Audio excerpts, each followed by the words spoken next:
In the summer, people were sitting with their backgammon boards playing for like €2. Hey, I knew the rules, so I sat down and I lost a little, and the next time I lost a little, and one time my dad gave me like €100 for a new pair of shoes, and I came home late at night.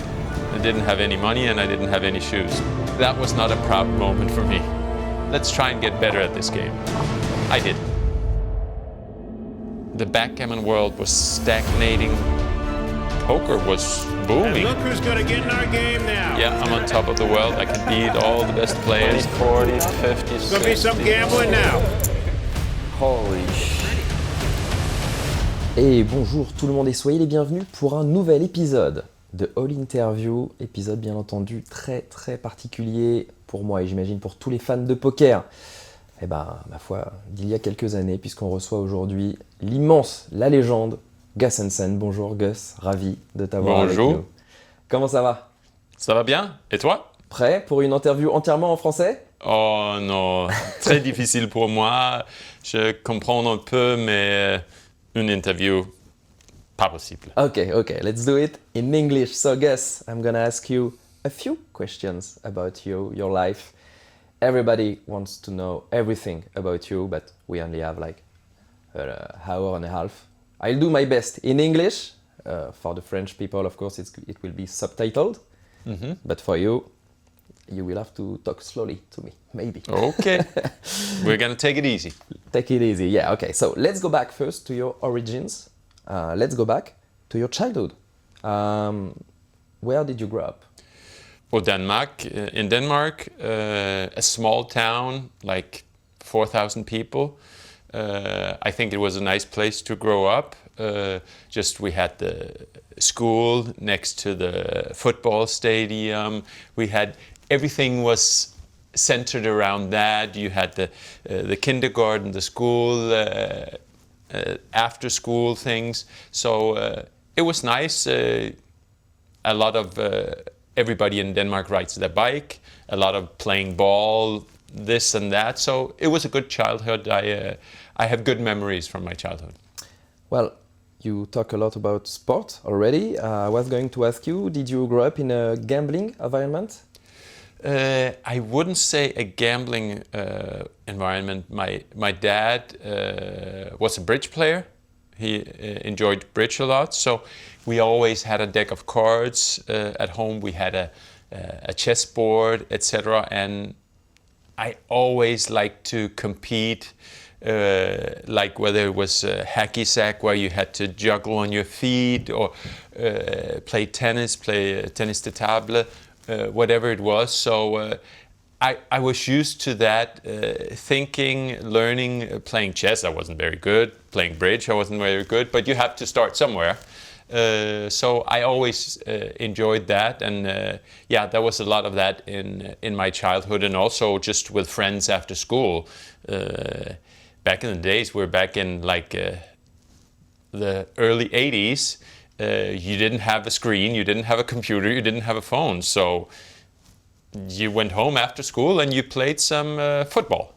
Okay. That was a standard thing to do. A couple of guys meet and play a little game, and that was life back then. So it was maybe more about competitions than gambling? Yes. Okay. Any brother or sister?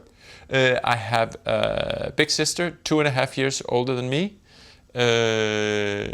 We weren't that close. I was always competing, playing sports, and she was more into the school stuff, friends in school. And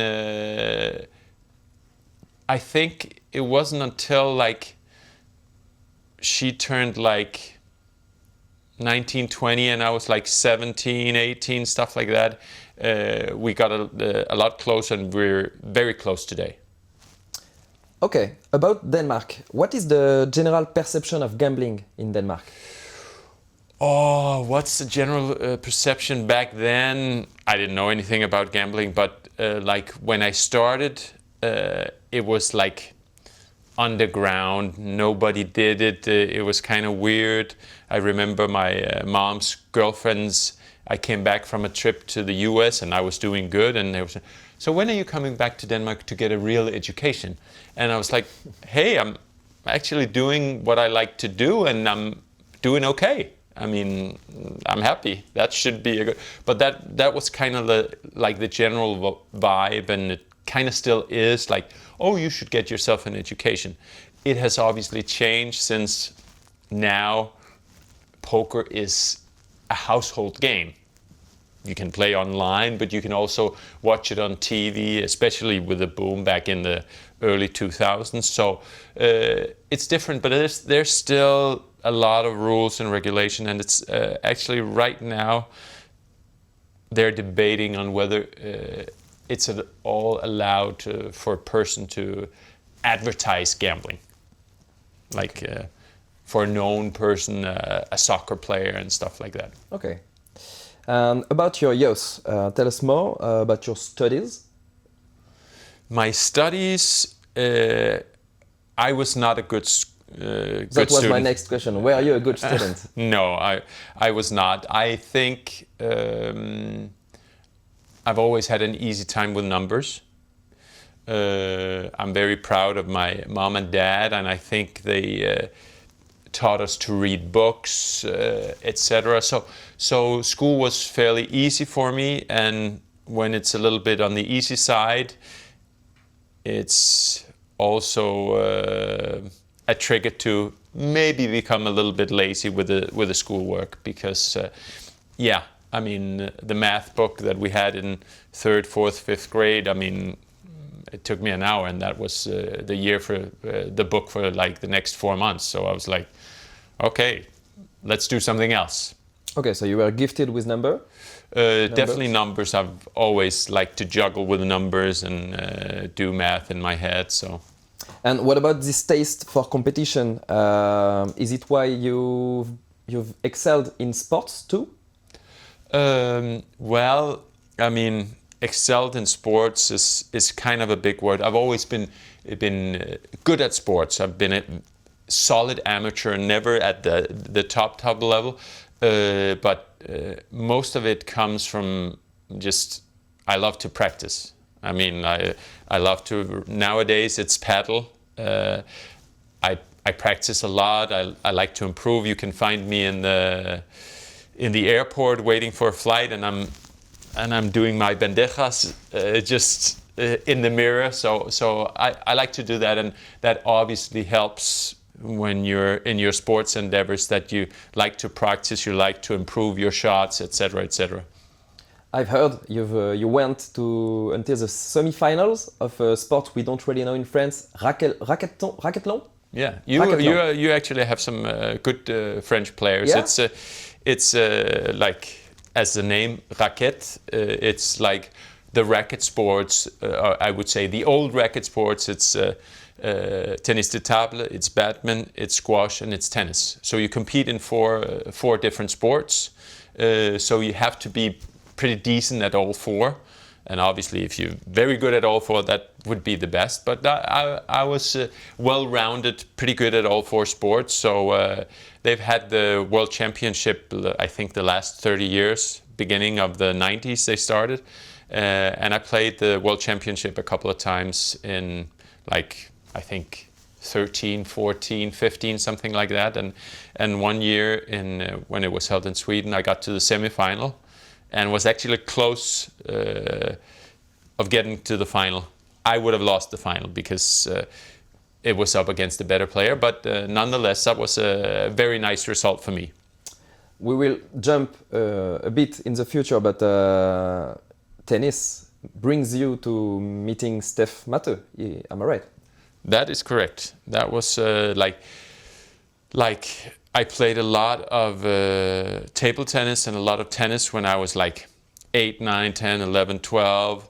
And when I was 12, I remember clear as day, we're standing in the garden, and my dad comes to me and says, okay, now you have to choose. You have to choose one or the other, because I was basically playing table tennis like 6 days a week and tennis 4 days a week. So it's like there's just not enough room to do that, and he preferred that I focus on one of them instead of just juggling forth and back. So I was better at table tennis, but I liked tennis better, so it was tennis. So that I played that all the way through my teens and 18, 19, 20, and then I started into the gambling endeavors. And obviously, as you said, because of my tennis affiliation, I, by random, got connected with Stéphane Matheu when he was in Vegas. So you just were looking for a good tennis player to play with you at Vegas? Yes, just to practice, because back then I was mostly playing tennis, and I've always felt that doing sports was a good move for my concentration at the poker tables, at the backgammon board, etc., etc. It keeps you energized, revitalized, and just better well rested when you get some sweat going. So that's basically what I was looking for, and well, he was pretty much the best tennis player in Vegas, apart from Andre Agassi. And Stéphane, he always tells the story is that he met poker because of you, because of after one of your practice, some chips fell from your pocket. Yeah. And he was like, what are those chips? Where are they coming from? What are you doing? And then he learned all the poker world from this. So because of you. Yes. Well, we played some tennis. We became friends and hanging out, getting some drinks, and in the beginning, and then he thought, I gotta check this out. I've been in Vegas for so long. I gotta know what this poker is about. So that was his entry to the poker world. Okay, let's go back. And you told us about backgammon. So was backgammon the first time you put a step in the gambling world? Yes. Okay, how did you meet backgammon? How did you meet backgammon? At random, backgammon is very big in Denmark. Basically, for many years, the best players in the world came from Denmark. It's very well organized. We have tournaments. We have that covers the entire country every year. There's the Danish championship, all kinds of stuff going on. And back in the days, in the main walking street of Copenhagen, a lot of in the summer, people were sitting with their backgammon boards and playing against tourists for like €2 or €5 or something like that. And hey, I knew the rules, so I sat down and I lost a little, and the next time I lost a little, and one time my dad gave me like €100 for a new pair of shoes, and I came home late at night. I didn't have any money and I didn't have any shoes because I had lost it all in backgammon. That was not a proud moment for me. So then I decided, let's try and get better at this game, and I did. And what about your very first poker hand? The very first poker hand was in the U.S. in California. I was working there through some affiliations from the backgammon gambling world, and so I spent a year over there. And they had a card room in Capitola, card room in Santa Cruz, and I tested it out. It was like back then people were playing mostly limit, so it was like $2, $6, something in that range, $2, $4. So I could win $100, but as we all know, in the beginning, I mostly lost $100. That was kind of my bankroll that I could afford to lose. I didn't lose all the time, and then I had no clue. I didn't even know that a flush beat a straight. So it was blank sheet, so I had to start from zero, and I was basically like, what was I, 19? Is that correct? 19? No, I was 21 when I learned the rules. Okay. Now we will talk about the way you turned into a professional poker player. So It all started with Backgammon. Your bankroll, you built it in Backgammon. Yes, So that's correct. what was it like to how did you build a bankroll playing Backgammon? Basically, I mean, you can compare it. It's a gambling game. It's a skill game, but there's a fair amount of luck involved. It's like we sit down and play poker. Anyone can win in one night, but in the long run, the better player will win. It's the same in backgammon. You can get lucky a night or two or three. And there's tournaments around the world. There's World Championship, which was held in Monte Carlo, Monaco, every year, and still is, I think, since like the early 70s. So it's been held there, the World Championship, for over 50 years. And people gather to these tournaments, and just like in poker, there's tournaments and there's cash games. So I preferred to play the cash games, and I was a pretty decent player. So I made a pretty decent living. Well, when you're 20, 21, 22, you don't need that much. But yeah, I did okay for myself back then. And on some of my trips to the US, I bumped into to Huckseed, former WSOP main event winner. He still plays, an accomplished player. I usually stayed with him when I was in Vegas, and obviously got to learn a little bit about the poker world. But how do you find a game in backgammon? Is it private game? That's the thing. That's also the fact, because I've always considered myself a better backgammon player than poker player. But it's very confrontational in a sense. When you play cash game in poker, it's like 8 guys sitting around the table. Okay, Jonathan loses, Peter wins, Rebecca loses. You don't really know. You know how you do yourself, but you're not sure what's going. In backgammon, you always know who wins, and I usually won. So in the end, the circle was much smaller than it is in poker. So it was really hard for me to get a game. So I kind of felt like, okay, this is not going to last, because I mean, if you don't have any game, you're not gonna lose, but you're definitely not gonna win either. So that's why I tested more and more the poker world, what was happening there, and see if I could make it there. And how did you make the switch to become a professional? I spent a lot of time in Vegas.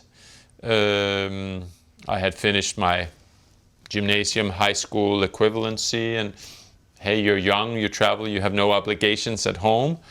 So I spent a lot of time in Vegas, and staying with my friend Huck and his girlfriend, and just play. And at some point, I have never been a good bankroll management kind of guy. I've never been good at writing down results and this and that. But at the end of the day, at some point I figure out, hey, after a month I had more money than I had last month, and the next month I had more money than I had last month. So that's kind of how the way it went. I didn't keep meticulous books or anything, but I did okay, and I said, hey, there seems to be a lot more possibilities. Also, like in the late 90s, we were seeing the first chapters of, I think the first one was called Paradise Poker, the first online site, and things like that started to show up. So it just seems like the backgammon world was stagnating, not much was happening, same group of players, but poker was booming. There was always new players. Back in the days with Huckseed won the main event in 1996. There was exactly 300 players. And every year you could just see, hey, more players.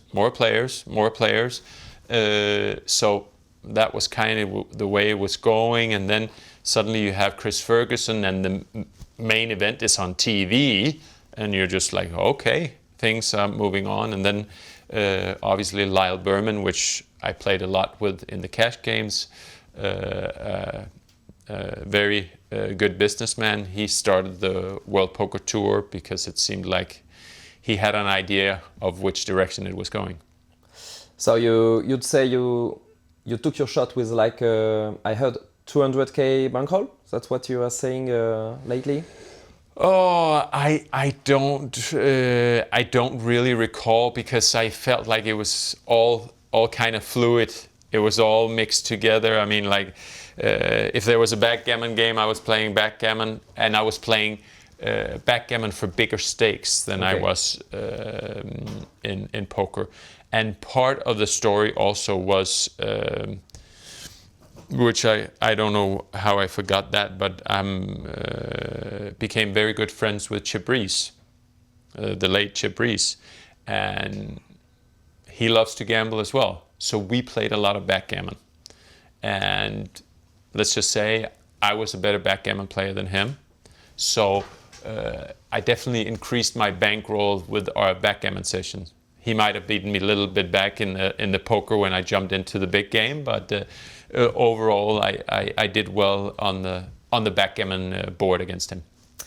Where were you living back then? You said Las Vegas, but were you living in hotel rooms or villas? I remember the first time I was in Vegas, I was there for like 10 days, 2 weeks, and I was staying at a hotel, and I was like, I went crazy. It's because it's such an intense city. But then I developed a friendship with Hoxie, so every time I was in Vegas, I was staying with him. And actually, when he broke up with his girlfriend, and then I stayed with his girlfriend.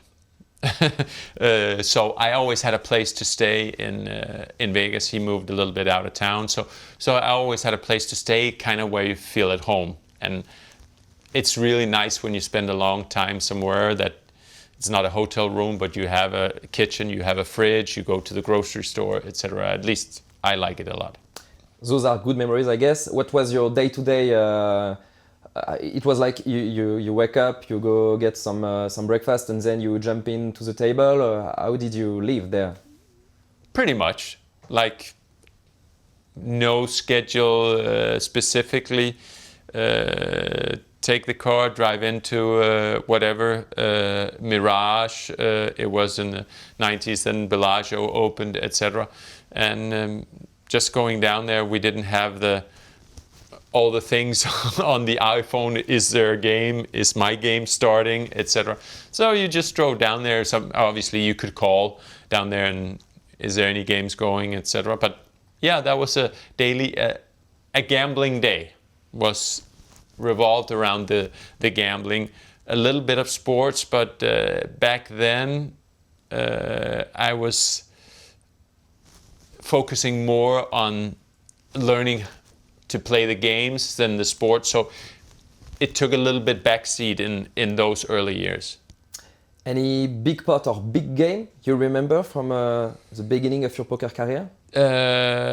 Well, I mean, like the first time I played a big game was at the Mirage. Was like I didn't really know all the games, and it was 300, 600, which is a big game back then. And let's just say I shouldn't have been playing, but I did good. So I was like, oh yeah, I'm on top of the world. I can beat all the best players. But that was probably not a good move. And then I actually moved down in stakes and played more mid stakes, 10, 20, 20, 40. And remember, this is all limit because there was very little no limit back then.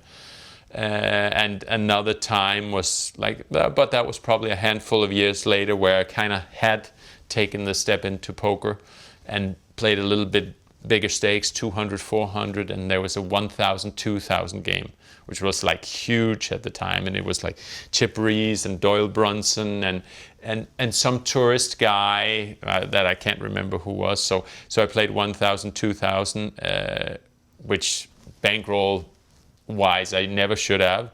And I remember coming home at night and it was a bad day. So yeah, maybe I should have slowed down a little bit there, but I mean, you're young, you can always start over. You, like I said, you have no obligations. So I tested out in some of the big games back then, but yeah, I definitely had a period where it was like middle stakes. So you talked about cheap risk being a gambler. Aside from poker and backgammon, were you a gambler? Do you remember a big gamble, a big bet, and a stupid bet maybe? Lots of stupid bets. I mean, like I think in the poker world, you're around. There's always, when you play in the casino, there's always a TV on, there's a baseball game, there's a basketball game, there's American football, there's a World Cup in soccer, there's something going on, and a lot of betting. And I found out the hard way that my opinion is not as good as I thought it was, because I've lost a lot of money sports betting throughout the years. So that's, yeah. That was not a good endeavor for me. As far as the crazy bets, I haven't had that many. There's been plenty of games where there's been talk about different crazy bets, but for me, I was trying to get a bet going. It was at a televised cash game where we were talking about a celibacy bet, where I cannot have sex for 1 year, and I cannot masturbate for 1 year. So I can't do anything for 1 year. And people thought there was no way I could do it, and I was pretty certain I could do it if the stakes got big enough. And we were talking about betting in the $1 million range, but the bet didn't happen. But in the same game, Durr and Phil Ivey bet $1 million on whether Phil Ivey could be vegetarian for a year. And let's say that didn't turn out too good for Phil Ivey. I think it was around New Year's. I think they just started on the 1st of January, and I think he settled on like the 22nd of January. He just gave up. He didn't settle for the full amount, but he just gave up. So I can't do this. If I remember it right, I think because of a chicken, he was having dinner at someone's place, and there was like a chicken roast in the oven. Because of this chicken, he was like, okay, I'm gonna buy back this bet, and I want to eat this chicken. So you talk a lot about casinos, about Las Vegas. What was different in Las Vegas back then? Because you say it was intense, but is it even more intense now? How was the mood of this city back then? That's a good question. I mean, sometimes when you're in it for so long, you don't notice. It's just like if I see you every day for 10 years, I don't notice that you suddenly are 10 years older. But if I haven't seen you for 10 years and I see you, I'm saying, okay, you got older, I got older. But if you see something every day, so for me, I have spent more than 10 years in Las Vegas. And it's pretty much spread out from the beginning of like probably in the 95, 96, and that. So I spent a lot of time in Vegas, and I've seen a little ups and downs, and usually it's like because of what's going on in society. Like the crack in 2008, suddenly Vegas seemed empty. At that time, I had a house in Vegas. I was living in Vegas, and I was just like, where did everybody go? Nobody had any money. So that usually influence a city like Vegas, who's so dependent on people coming, spending their money, staying, buying dinner, going gambling, going to the strip club, playing golf, whatever they want to do. And I didn't go there, but the same factor is what people tell me with obviously with the COVID in those years as well. So for me, it's always been like Frank Sinatra sings about New York, the city that never sleeps, but he probably should have sung that about Vegas, because Vegas is really the city that never sleeps. There's always a table open. There's always some lights here, there. There's always something going on. The gyms are always open 24 hours, etc. The grocery stores are open 24 hours. So it's like, it really is a city that's, and that hasn't changed. Obviously, it's you have the big corporations, and I never got to Vegas when it was like the old mafia movies that you see from whether it's a Godfather or Godfellas or whatever it's called. I didn't live in those days. Chip Reese and Doyle Brunson did. But for me, Vegas is Vegas. Vegas is gambling. Vegas is entertainment. Whatever you like, we have it here. So I've spent 10 years there, so it's kind of home away from home for me. Okay, about that era from late 90s, the late 90s era, how would you describe the vibe in the poker world, of course? I mean, was it like, it was like, for sure, less professional, more of a bad boys of poker atmosphere?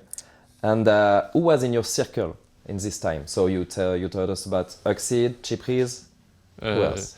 Doyle Brunson, and obviously at that time also guys like Negrano and Phil Ivey popped up. So it was a group of those guys that played Eli Elestra, names Jennifer Harmon, etc.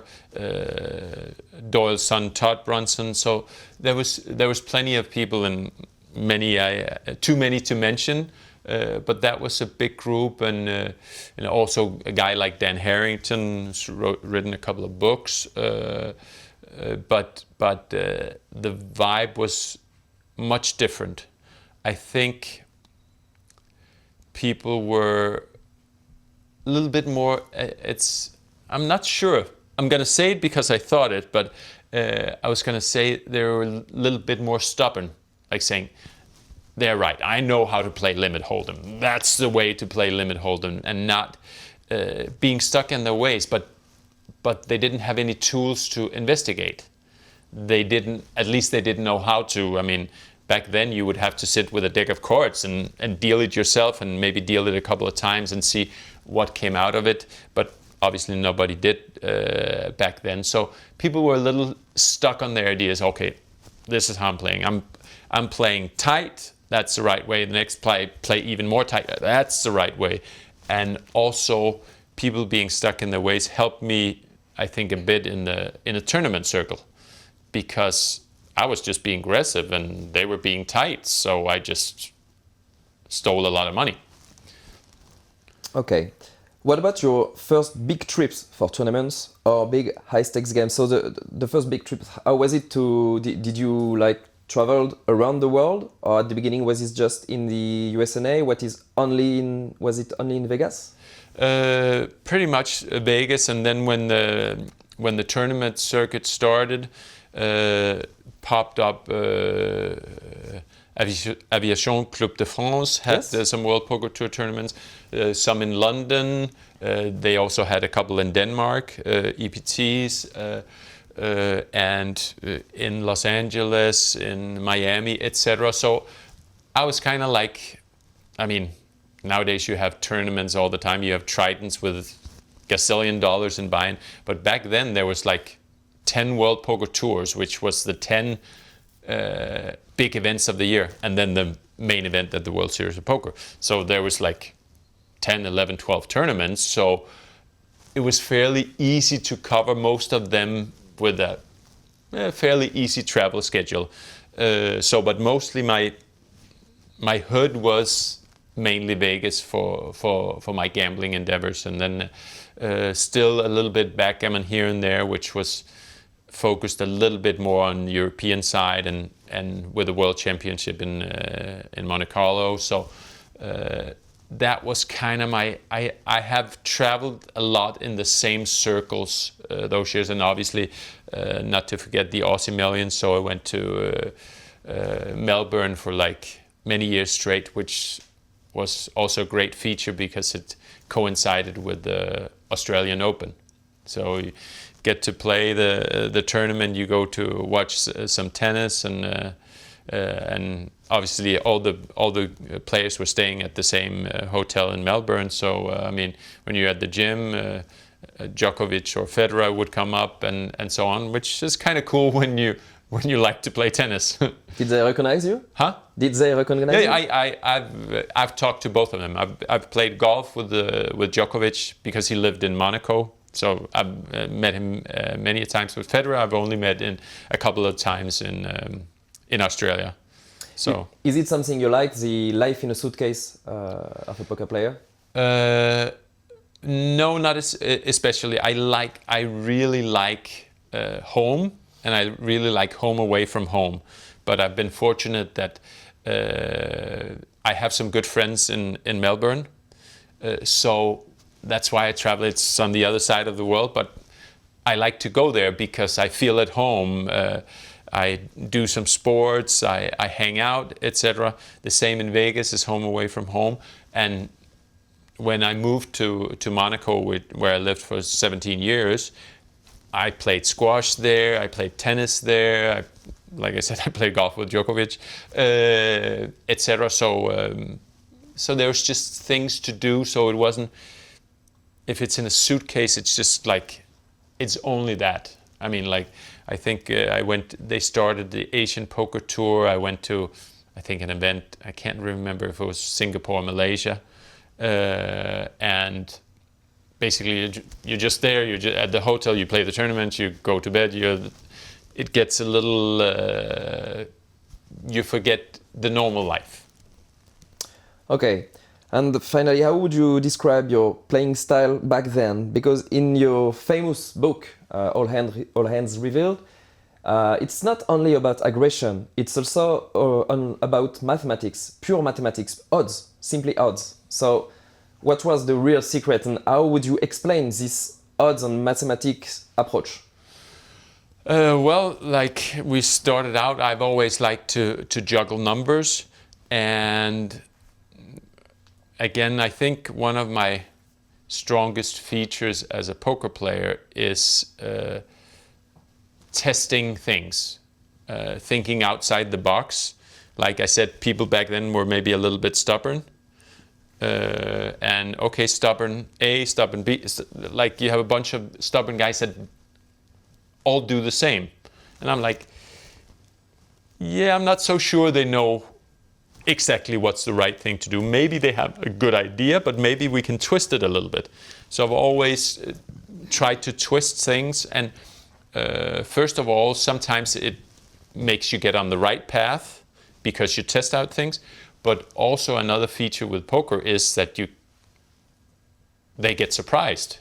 If you do something they haven't seen before, then they don't know how to handle it. And basically, I mean, like, one of the things was like, hey, I noticed that if we were playing 8, often 9-handed back then. If people open in first position, everybody thinks they have ace queen or better. They just have ace queen, ace king, or 2 10s or better. So if that's the case, I want to open in first position because they're gonna treat me like I have a monster. So I just decided, I like, okay, I'm in first position. Am I going to raise this hand? I didn't even have to look at my card and say, yeah, it's about time. So I opened in first position. So finding those funky ideas that mathematically will pay off because of the strategy of the other players, or just basically, hey, if they're not used to people making big all-in bets, then just make some big bets and see what, have them make the decision. I've made my decision, and hopefully you just fold. And then you fold next time and next time and next time again, and I just keep winning small pots. So you took them out of their comfort zone in a way. Yes, you could say so. And a lot of times, like, I might have been the best tournament poker player back then, but I don't think I was the best poker player. But I had such a huge advantage because people weren't used to playing tournaments. They were more used to playing cash games. And if they played cash games, it's always the same antes and blinds, so they don't change. and they didn't adjust to, blind suddenly went from 300, 600 to 400, 800. Hey, that changes everything. So if they don't change and I change, it's in my favor. You remember your first tournament win? Well, my first tournament win was a Sunday tournament in Santa Cruz where I won $500. And it was the local gangster was playing in the game, and he always lost. He just always lost a couple of hundred. That was kind of the size of the game. And the Sunday tournament, I came there with a couple of hundred for rebuys or maybe the cash game afterwards. I won the tournament. I won 500, so I had like 900 on me, and I went around the corner for a snack. And when I came back, I'm pretty sure it was him. He had somebody knock me out in the street and steal my money. Not knock me out, but like forced me down on the floor and stole my money. So that was my first tournament win, and I lost $900 because I got robbed. And you sticked with poker, so at least you were stubborn a bit too. Okay, now let's talk about the poker boom. So the poker exploded just as you were hitting your first major success, and you became recognized everywhere. I mean, not only Djokovic, but everywhere. You were even listed among Big People magazine's 50 sexiest men alive back in 2004. So what was it like to be a superstar? Well, it was fun. I mean, like you're young. I mean, like I'm like late 20, something like that, and everything is going great. I'm winning tournaments. People recognize you, so you get to be in some fun places. I mean, like I've always loved music, and I'm a fan of a musician you might know, Meatloaf. And we played back then with most of the World Poker Tour. There was a celebrity tournament, and so I played with these kind of guys. And I've played with a lot of these, who are still like superstars. Obviously, the Rounders film, Matt Damon and Norton, DiCaprio and Will Smith. I've played with these guys. I mean, it's not like I called them up. I don't have the number in my phone book, but I played poker with them a couple of times. Ben Affleck used to play a lot of poker. He played in the big games with me and Doyle and Chip. So it was fun. You get to meet people. You get to be in interesting places. You have a lot of freedom. You get nice food. It was fun. I guess it was. Now I want to talk about high stakes poker because in France and all around in the poker world, but in France it had a major impact in the poker boom. First, how did the show actually work? Where were you? What do you mean? Where was it recorded? Pretty much always in Vegas. Okay. So basically, I mean, it was going along with the ideas that kind of Lyle put forth with the World Poker Tour and televised and this and that. And hey, let's televise a cash game. And I think back then probably poker players thought of themselves as bigger superstars than they actually were. But nonetheless, so in those recordings for the cash games, we were actually paid to play. I don't know how it works today because I haven't played in any of those cash games. I don't really spend that much time in Vegas anymore, apart from the big tournament scene. But back then, we were paid like, I can't remember if it was like $800 an hour to play. I mean, I can't exactly remember. We're definitely paid, and I remember vividly that the poker players, I felt we're superstars. We should get paid if you want to see us on TV and this and that. Whereas like, hey, this is what you do every day. But nonetheless, we were definitely treated a bit like royalty, like superstars back then, because like you said, it was a boom. It was new. It was upcoming. Everybody wanted to watch it.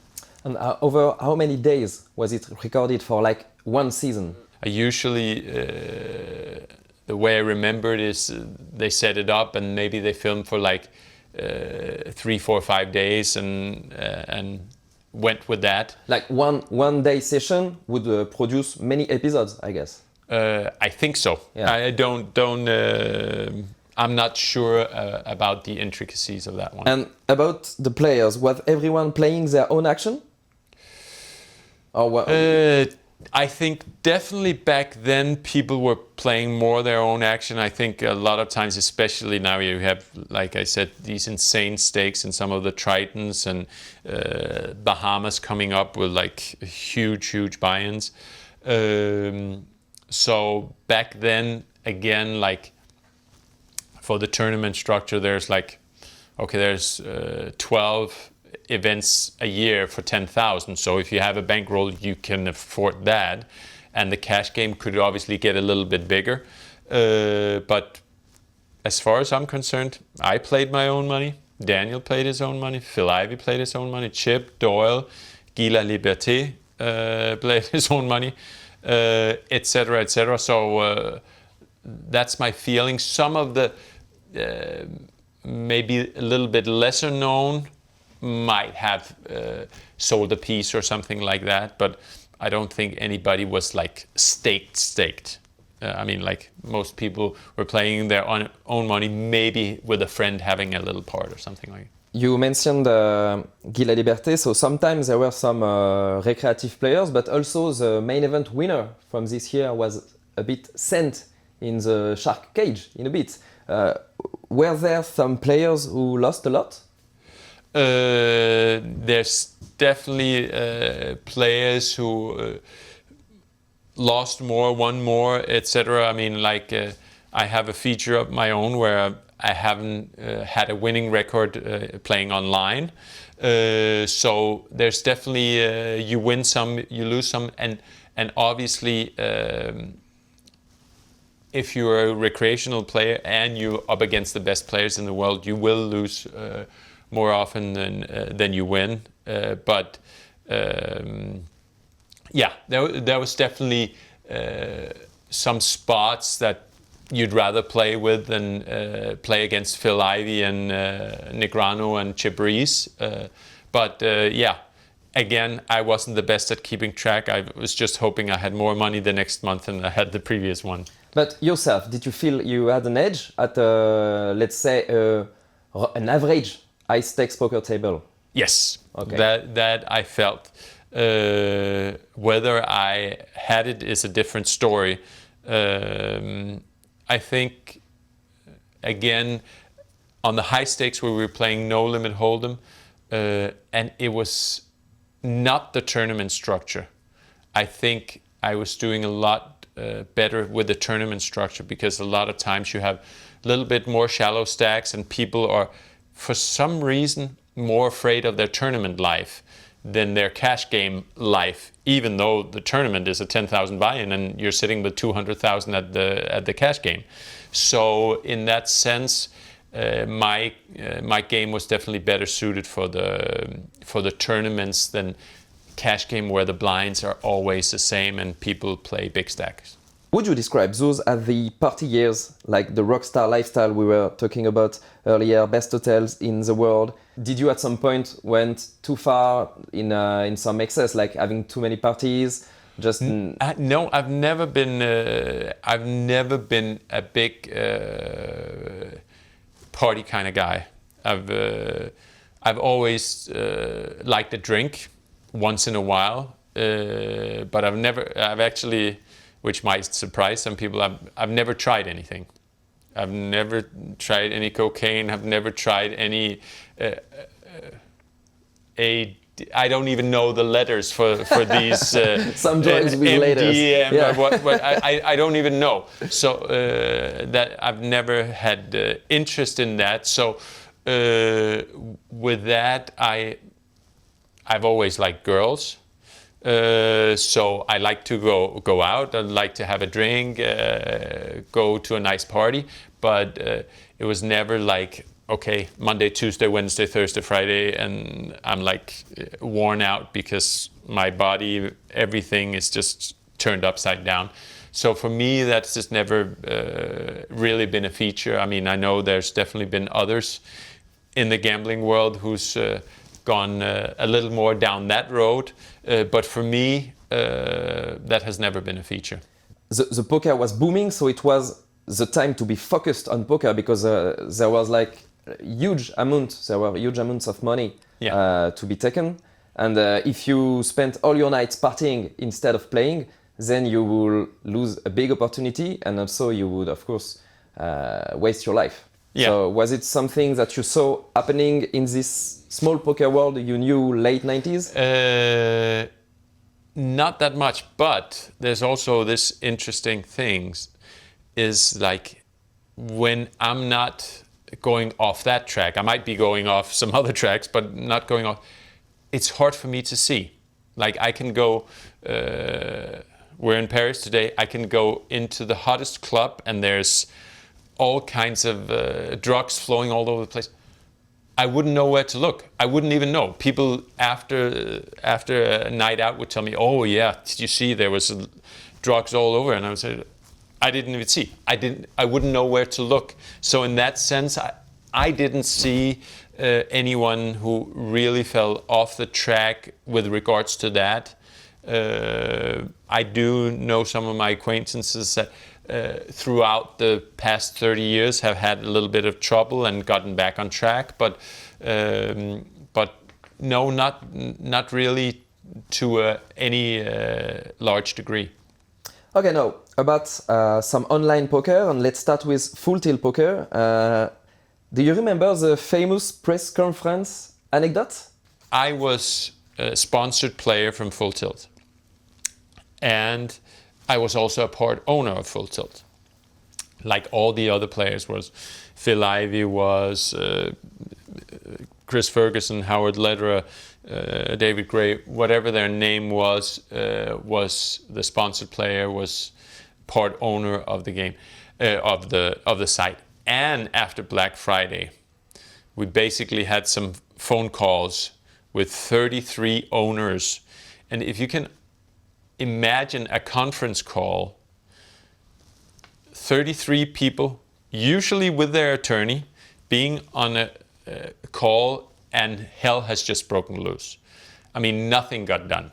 It was like, I wish this day that I would have recordings of some of those calls, because it was like nothing made sense. I mean, it's just nothing made sense. So it could be that, because it was crazy. I mean, basically, this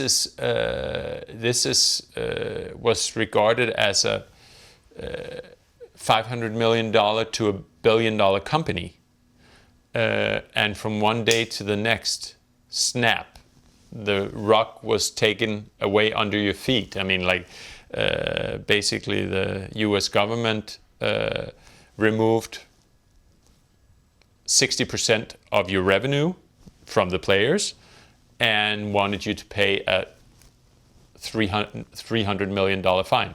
So it was just like, damn, this was a bad day. And then having all the owners on the conference call, it was just like, you wouldn't believe.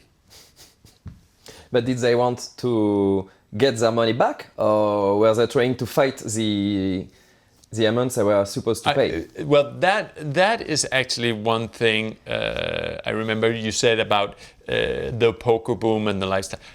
A lot of people, because basically there was money coming in on a monthly basis from dividends from the company.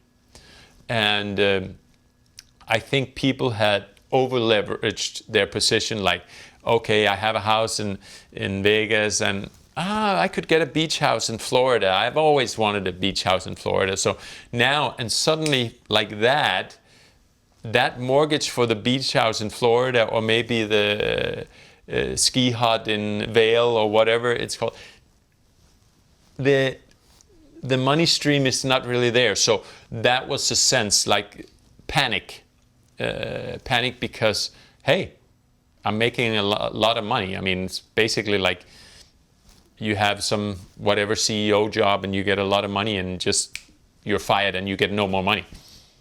That's not good. And you might even have to pay some of the money back because there was a big fine. So yeah, panic. Panic is the best word to describe those calls. So maybe that was what Benji was talking about. I'm not sure. Did you panic this day? To me, it's always hard to say. To me, I felt like I didn't panic at all. It was like, it was great while it lasted, but the board of directors should probably have been a little smarter, seeing that a situation could come like this, or be better prepared for it. But I don't remember myself as panic. I vividly remember my brother-in-law was helping. He's good with business, so he was my lawyer on the calls, you could say. And I remember talking to him, saying exactly what I said. This is crazy. This is a kindergarten. I mean, they're all blapping and nothing makes sense. So I was calm. Obviously, it was a big loss, but it wasn't going to change my life that drastically. I didn't have bought an extra house in Miami or anything. So I was still living in Monaco and things were fine. So it was bad, but life goes on. Was there before and after this day? Like, was it like how do you say, marking point in the poker world? Like, yes, I think I mentioned earlier. Like, you had the days where Vegas turned cold. It was one of those days. It was one of those things because, hey, suddenly you're not allowed to play online poker in the US, and Full Tilt and Poker Stars had kind of continued that. But yeah, so it was a big difference. I mean, like, you were wondering, hey, what's going to happen next year at the World Series? Is anybody even going to come? Is there going to be any more money left in the community? What's going on? But I think, as we all know, poker is here to stay. It's a household game. People like to play. People like to play on a Friday night with some of their colleagues, with their friends, etc., etc. So people enjoy poker. It's a great game. So it's here to stay. And obviously the turnout on all kinds of tournaments shows the fact that it's a great game. People enjoy it, and it's here for the long run. And about you online, how often were you playing? Too often. I mean, like, basically for me, one thing, there's many things I could change if I could go back in time, but there was some lack of management, there was some lack of discipline, which is not that dangerous when you're playing live cash games, which I've, over the years, have done fairly well in, because the speed with which you play is a dealer dealing the cards, and there's only so much tilt you can do.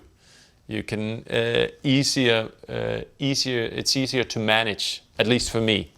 Whereas online, you can sit in your shorts, no t-shirt, and you can push buttons. And you can push buttons on 2 tables. You can do it on 3 tables, and this and that. And I was bad at managing that. I was bad at managing table selection. I pretty much played some of the best players in all kinds of different games, whether it was limit hold'em or limit stud or Omaha 8-bet or PLO or no limit hold'em, etc. So yeah, I was up against it, but bottom line is it's my own fault. So to the answer, yes, I played too much. Now, that was one of my questions, of course. Did you ever feel like you were the 8th best player in the world, sitting at the table with the top 7? Probably not. I definitely thought there were times where I wasn't the best player at the table, but I probably never felt as the 8th best player at the table. But looking back, there's definitely been situations where I was, and probably a lot of situations where I was the 8th best player, and also like getting in situations because like playing too much, and suddenly if you play for 10 hours straight pushing buttons, and some guys, which I'm fairly certain for a fact, they played like 2 hours and then a new guy sat down, etc., etc.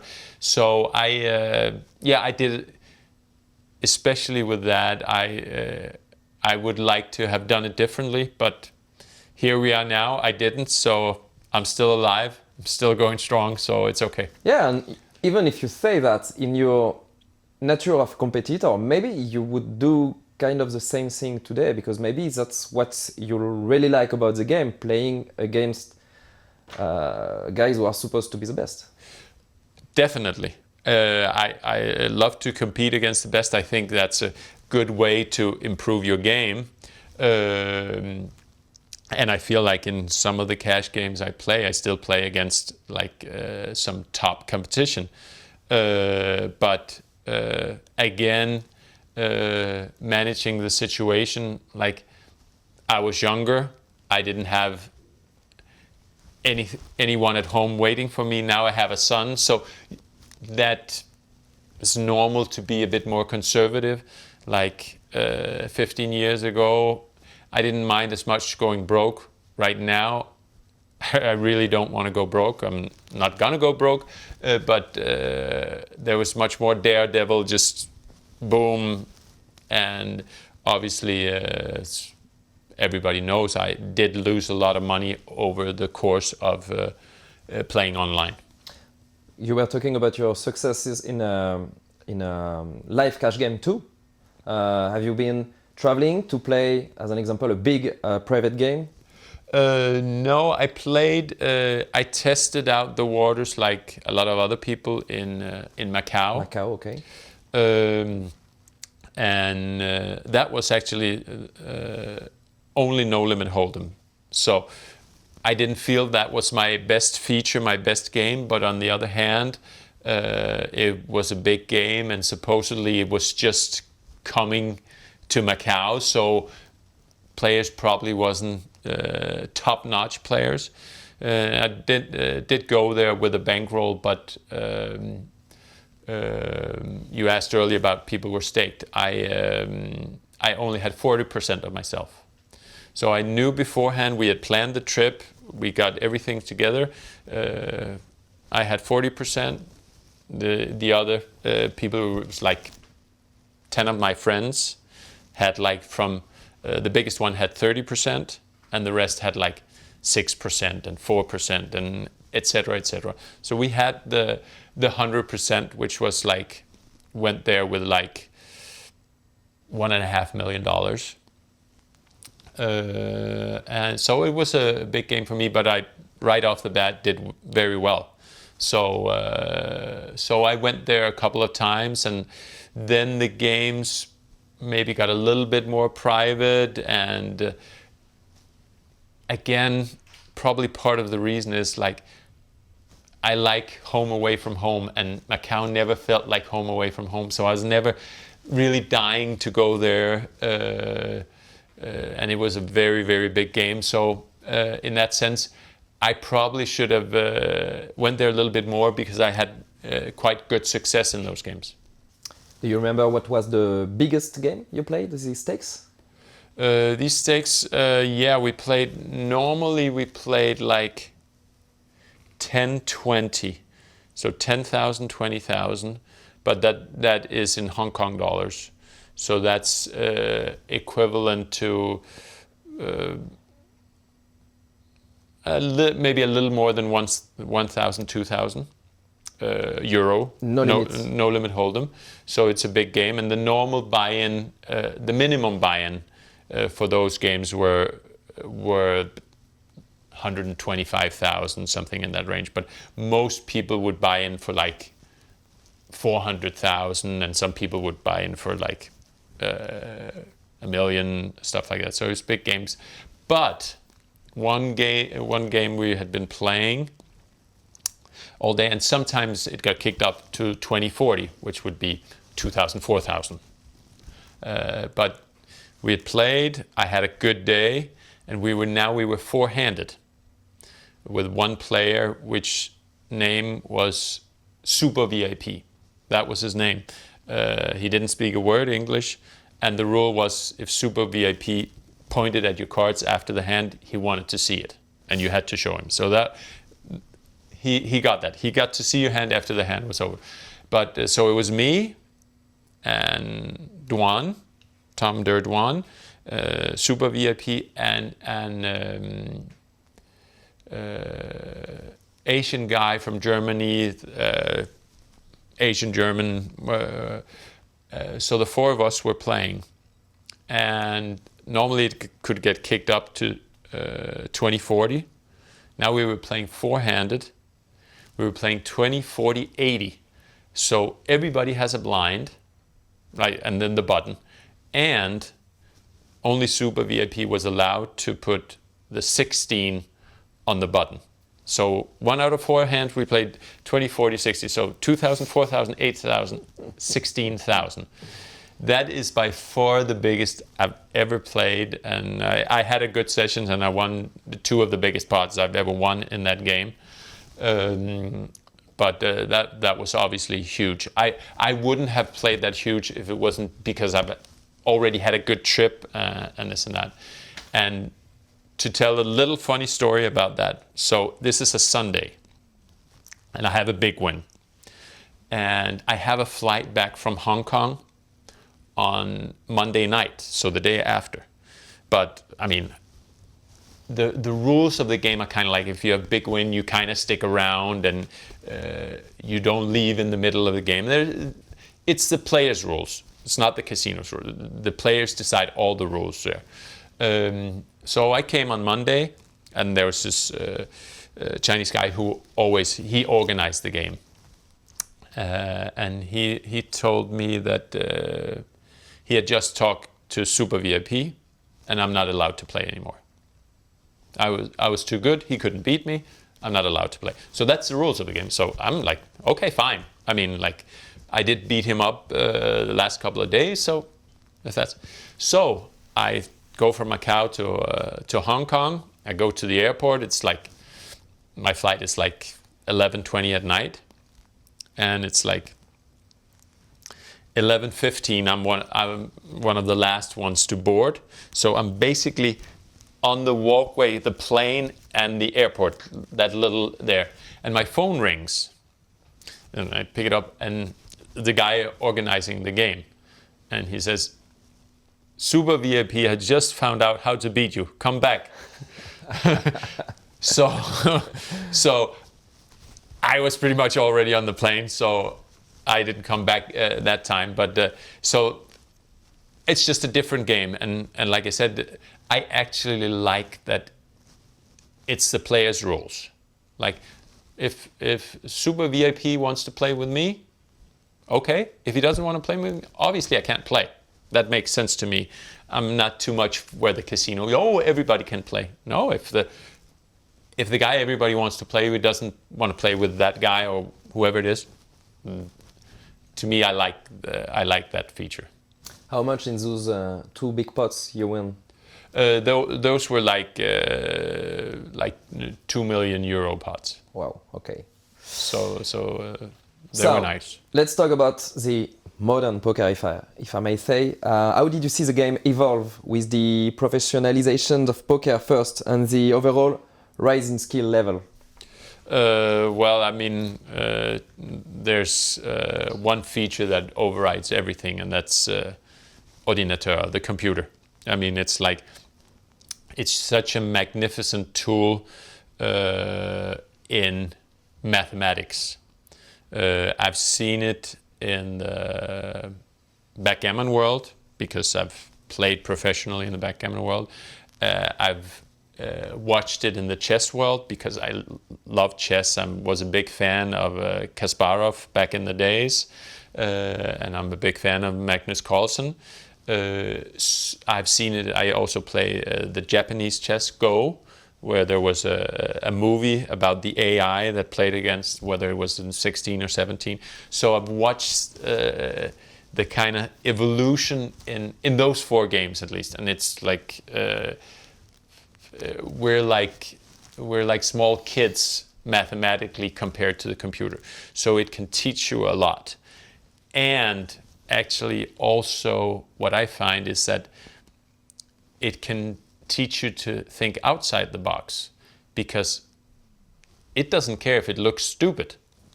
If it's the math says that's what you should do, the computer just does it. Whereas, like I said back in the days, people were maybe a little bit stubborn. Oh, you can never do that. So that was the law of the land. You can never do that. Never do that.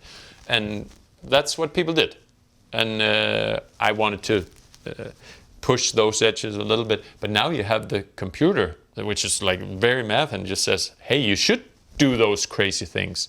So on top of the math, it can also teach you to actually look for some patterns that you wouldn't look at before, that you hadn't spotted. So it's very interesting. So obviously, if people, first of all, you say the professional, being more professional, let's put it that way. So people work harder, people study more, they have better tools. So obviously the level of play is going to rise tremendously. That's without question. And that is for me the big key. I think already in like 5, 6, 7, 8, people were starting, and maybe there was a little bit computer help from the early computers back then. But then obviously the level of the computers is also, as we know, computing power is incremental. It's not like a one step at a time. So nowadays the poker computers are obviously extremely good players, and if you study and learn from them, then your level is gonna get higher and higher for each day. And also, after Black Friday, with the media hype dying down and the new generation taking over, like the Scandies, European, German schools, solvers, of course you said, high-stakes circuit, Tritons and everything now. Did you try to adapt, or did you step down a bit? I would say I tried some different things a little bit outside poker, mostly back in Denmark, some ventures there. Like I said, I never felt that No Limit Hold'em was my best game, so I slowed down a little bit on that. And obviously, if people are taking that track and I'm there, it's hard to catch up. So I kind of stayed a little bit in my mixed game zone that I've always liked, and where I still feel I'm turning a little bit back into the No Limit Hold'em, but there's a lot of catching up to do. So yeah, I definitely slowed down. Obviously, I have a kid. It is a big change. I mean, it just changes everything. And obviously, I'm not just going to Vegas on a whim. Every travel I do is planned because I have my son. So in that sense, there's a natural slowdown there. But I feel like now he's also getting older. We played the tournament in Aix-les-Bains. He thinks that's fun, and I obviously think that's great if he follows my career. So in that sense, I'm turning up the volume a little bit and definitely playing more tournaments, and basically looking forward to going to Vegas, playing No Limit, looking forward to Vegas next year, playing all kinds of tournaments. So yeah, I'm trying to jump back into the water, and we'll see how many sharks there are. And just about your family you're talking about and your life today, how has your balance changed? So you're back to Denmark first? I'm back to Denmark. After 17 years in Monaco, I moved back to Denmark when he was born in 2020. and I'm still residing there, and that's not going to change. That's still my move, and I can work from there. I have a great affiliation with Winamax. I'm really happy about that. So having my trips to France is a lot easier when your home is in Denmark than traveling to Vegas a lot. So I have my 2 trips a year to Vegas, which is the big trips, and otherwise I stick around and on my home turf here in Europe and have my daily routine with Arthur and with my sports and with studying a little bit of poker when I'm back in Denmark. Is Daddy Gus a whole new Gus? Or are you still the same Gus Hansen from the early 2000s? I still have some craziness to me. I still want to improve on my discipline. So there's still some things there, but also people get older. I said I've gotten a little bit more conservative, and the fact, I mean, I think I've played poker for so many years that sometimes you study and study, and you don't see the results, and sometimes you just relax for a little bit. And then something kind of clicks for you. So I'm actually, this day today, very confident. That's also why I'm looking so much forward to the next couple of tournaments out there, because I feel I can play some really good poker. You talked about Winamax, the Team Winamax. So you've met some of the best players in the world in the team. You've never met João or Adrian before? No. Okay, and you talk a lot about João, especially. I mean, yes. Adrian is Adrian, Mustafa is Mustafa, Davide and everything, but João seems to have a big impact on you. Definitely. I mean, like his. I mean, to me, it seems like I don't know how much Phil Galfond or Stephen Chitwick, how much they study and this and that, but João is definitely a premier example of good, solid work ethic, and he's a smart guy, and he has love for all the poker games like I do, whereas the other players are more no limit hold'em, maybe a little bit of PLO, but that's where they roam. So in that sense, I have a lot of respect for João. I can sense every time we talk about a subject, he's really thought it through. He's studied that situation, etc. So it's a good, I wouldn't say mentor, but it's a good guy to draw some inspiration from, and I really enjoy our talks. I've said it before.